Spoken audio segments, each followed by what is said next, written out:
आज हम डिस्कस करेंगे about osmosis and osmotic pressure. Osmosis को एक्सप्लेन करने के लिए हमने एक डायग्राम ड्रा किया है। इस डायग्राम में लेफ्ट साइड में जो कंटेनर है उसमें सॉल्वेंट है, या हम कह सकते हैं सॉल्यूशन है, कंसंट्रेशन कम है। दूसरे कंटेनर में सॉल्यूशन है, कंसंट्रेशन कंपैरेटिवली यहां से ज्यादा है। तो दो कंटेनर के अंदर अपने पास सॉल्वेंट या सॉल्यूशन है, या solution of lower concentration, solution of higher concentration है। अब इन दोनों को हमने कनेक्ट किया है एक मेम्ब्रेन से। ये मेम्ब्रेन सिर्फ सॉल्वेंट पार्टिकल के फ्लो को अलाउ करती है, इसलिए इसको सेमी परमिएबल मेम्ब्रेन कहा गया है। ये सॉल्यूशन के एक ही पार्ट के फ्लो को अलाउ करती है। क्या होगा इसमें? सॉल्वेंट पार्टिकल का फ्लो स्टार्ट हो जाएगा from lower concentration to higher concentration, या solvent to solution. Generally flow हम कहते हैं हायर वैल्यू से लोअर वैल्यू की तरफ होता है, तो यहां भी फ्लो हायर से लोअर की तरफ ही हुआ है। वो in terms of vapour pressure है। जैसा पहले बताया जा चुका है, सॉल्यूशन का वेपर प्रेशर कम है, सॉल्वेंट का वेपर प्रेशर ज्यादा है। तो फ्लो कहां से कहां हुआ? From higher vapour pressure to lower vapour pressure. तो हमने डिफाइन किया ऑस्मोसिस। ऑस्मोसिस क्या है? Spontaneous flow of solvent molecules from lower concentration to higher concentration. Next start करते हैं osmotic pressure, fourth colligative property. इसको पाई से डिनोट किया है। इसी को हम यूज करेंगे एक्सप्लेन करने के लिए। यहां जैसे पहले बताया, अभी सॉल्वेंट है, इसमें सॉल्यूशन है। तो ये फ्लो तब तक चलेगा जब तक दोनों के वेपर प्रेशर में डिफरेंस है। अगर हम सॉल्यूशन पे प्रेशर अप्लाई करते हैं और इतना प्रेशर अप्लाई कर दें कि सॉल्यूशन का वेपर प्रेशर सॉल्वेंट के बराबर हो जाए, तो उस सिचुएशन में सॉल्वेंट के मॉलिक्यूल्स का फ्लो रुक जाएगा।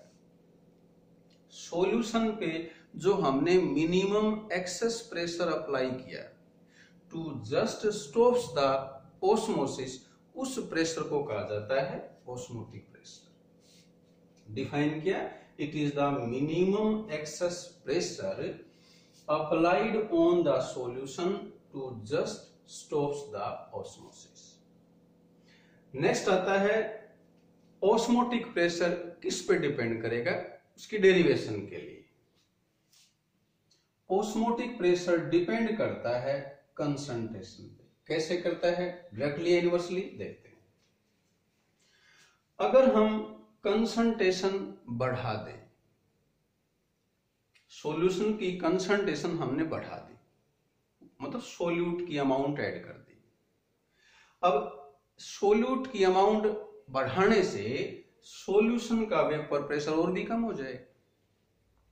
तो अब इसके वेपर प्रेशर को इसके इक्वल करने के लिए हमें ज्यादा प्रेशर अप्लाई करना पड़ेगा।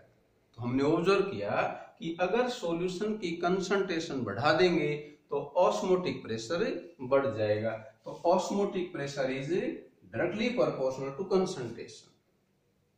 दूसरा टेम्परेचर, हमने दोनों का टेम्परेचर बढ़ा दिया, दोनों केस में वेपर प्रेशर इंक्रीज होगा, लेकिन जो ज्यादा इंक्रीज है वो किस में होगा? सॉल्वेंट में। तो अब इक्वल टेम्परेचर हमने इंक्रीज किया, वेपर प्रेशर सॉल्वेंट का एज कंपेयर टू सॉल्यूशन ज्यादा इंक्रीज हो गया। तो उसके लिए फिर हमें सॉल्यूशन पे ज्यादा प्रेशर अप्लाई करना पड़ेगा ताकि दोनों का प्रेशर सेम हो जाए और ऑस्मोसिस रुक जाए। तो ये भी तुम समझ गए शायद भाई कि vapour osmotic pressure is directly proportional to temperature. और इस प्रोपोर्शनलिटी साइन को रिमूव करने के बाद हमने इसकी जगह रख दिया R, गैस कांस्टेंट। तो ये अपने पास एक एक्सप्रेशन आ गई ऑस्मोटिक प्रेशर की। इसको और आगे हम डिराइव कर सकते हैं, क्योंकि कंसंट्रेशन होती है number of moles of solute present in given volume of solution. तो सी की ये वैल्यू पुट कर देंगे तो यहां से आ जाएगा N2 divide by V into RT और pi V is equal to N2 RT। ये ऑस्मोटिक प्रेशर की एक्सप्रेशन है, इसको वैन टॉफ इक्वेशन कहा जाता है।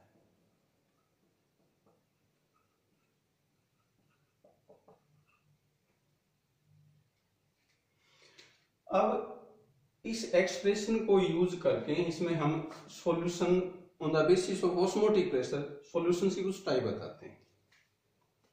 अपने पास दो सॉल्यूशन है। एक सॉल्यूशन के लिए एक्सप्रेशन है पाई 1 is equal to C1 RT1। दूसरे सॉल्यूशन के लिए मान लिया हमने ये। जिन सॉल्यूशन का ऑस्मोटिक प्रेशर इक्वल होता है उनको आइसोटोनिक सॉल्यूशन कहा जाता है।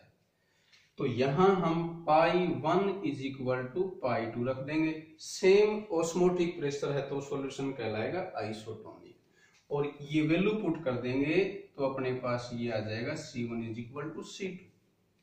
तो ये भी हम कह सकते हैं कि जिन सॉल्यूशन की कंसंट्रेशन सेम होती है वो कहलाएंगे आइसोटोनिक सॉल्यूशंस। जिस सॉल्यूशन की कंसंट्रेशन ज्यादा होती है, जिसका ऑस्मोटिक प्रेशर ज्यादा होता है, उसको हाइपरटोनिक कहा जाता है, और जिसका ऑस्मोटिक प्रेशर कम है उसको हाइपोटोनिक कहा जाता है। फॉर एग्जाम्पल अपने पास दो सॉल्यूशन है, एक ए है एक बी है। दोनों सॉल्यूशन का ऑस्मोटिक प्रेशर सेम है तो उसे कहा आइसोटोनिक सॉल्यूशन। दोनों का ऑस्मोटिक प्रेशर सेम नहीं है तो कम ज्यादा है। मान लिया ए का ऑस्मोटिक प्रेशर बी से ज्यादा है तो ए को कहा जाएगा हाइपरटोनिक और बी को कहा जाएगा हाइपोटोनिक। तो ये हमने बताया अबाउट ऑस्मोटिक प्रेशर और टर्म्स ऑफ सॉल्यूशन। नेक्स्ट आता है, जैसे हमने बाकी प्रॉपर्टीज में बताया था, सोल्यूट का मोलर मास हम डिराइव कर सकते हैं by using osmotic pressure.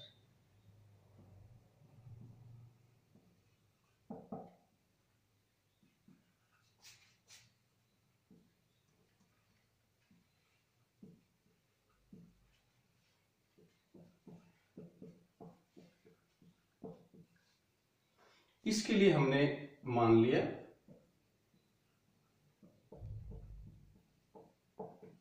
W2 gram of solute present in V litre of solution and M2 be the molar mass of solute। Use करेंगे इसमें हम van't Hoff equation, pi V is equal to N2 RT। N2 की जगह N2 number of moles होते हैं और number of moles determine करने के लिए हम मास को डिवाइड करते हैं बाय मोलर मास, और ये अपने पास फार्मूला आ जाएगा। इसको यूज करके हम सोल्यूट का मोलर मास डिटरमाइन कर सकते हैं।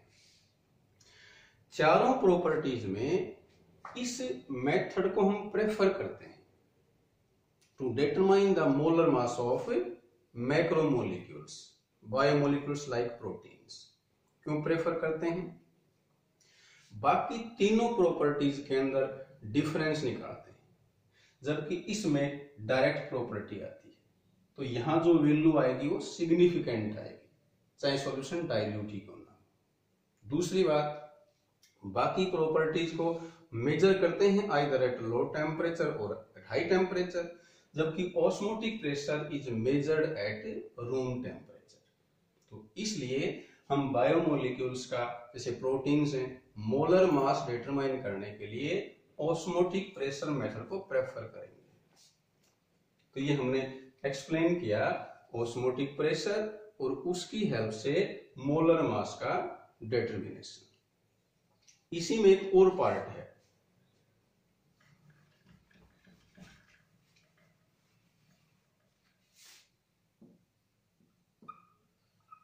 Reverse osmosis. वाटर को प्यूरिफाई करने के लिए एक ये अप्रेटिस है, एक अप्रेटिस है जो बेस्ड होता है इस फेनोमेना पे। क्या है ये? अभी जैसे बताया हमने कि यहां जो प्रेशर अप्लाई करें वो उतना ही हो जिससे सोलवेंट और सॉल्यूशन का प्रेशर बराबर हो जाए, तो सोलवेंट का फ्लो रुक जाएगा। लेकिन अगर यहां जो प्रेशर अप्लाई कर रहे हैं वो ग्रेटर हो जाए ऑस्मोटिक प्रेशर से, तो रिजल्ट क्या होगा? यहां का प्रेशर ज्यादा हो गया एज कंपेयर टू सोलवेंट। तो क्योंकि यहां वेपर प्रेशर ज्यादा है तो सोलवेंट मॉलिक्यूल फ्लो करेंगे फ्रॉम सॉल्यूशन टू सोलवेंट। तो अब ये ऑस्मोसिस का रिवर्स हो गया।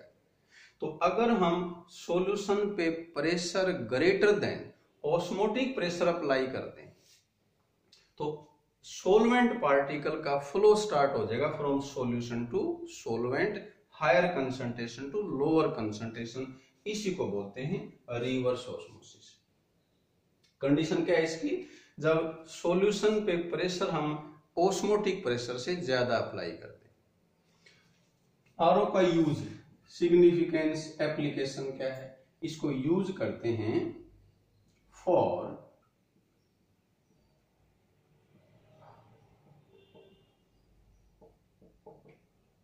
desalination of sea water.